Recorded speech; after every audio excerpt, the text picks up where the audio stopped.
Trending ngayon sa social media ang pamamaalam ng karakter ni Lovie Poe sa top-sharing Batang Quiapo bilang si Mokang. Madaming manonood ang nabigla, nalungkot, nadismaya at nangihinayang sa pamamaalam ni Mokang.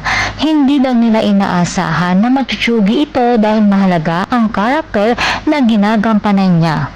At bakit hindi na lamang daw si David ang namatay at sa kanyang pagkawala, hindi man lang niya nalaman na mag-ama sina Ramon at Tanggol.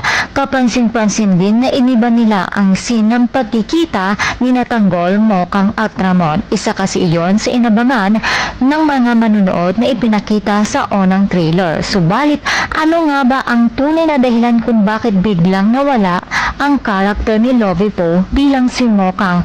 Buntis kaya si Lovie Poe? Kaya naman kailangan na niyang mamaalam? Sa kanyang Instagram post, nagpasalamat ang aktres sa lahat ng mga nagmamahal kay Mokang. Labis-labis din ang pasasalamat nito at naging bahagi siya ng Batang Quiapo. Isang karangalan na maging parte siya rito, lalong-lalo na at ito ay isa sa naging proyekto ng kanyang amang si FPJ. Ayon pa sa aktres, nahihirapan itong magdesisyon subalit mas nanaig pa din sa kanya ang pagiging may bahay. Kailangan daw niya magdesisyon dahil kailangan niyang harapin ang buhay na pinangarap niya at iyon ay ang makasama ang kanyang asawang si Monty na ngayon ay nakabase ito sa London.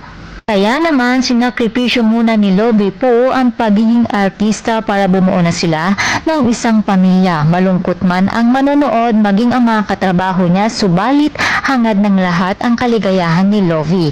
Samantala, mamimiss naman ng lahat ang karakter niya bilang si Mokang. Gayunpaman, patuloy pa din natin suportahan si Tanggol at ang bago niyang kasangga na si Bubbles.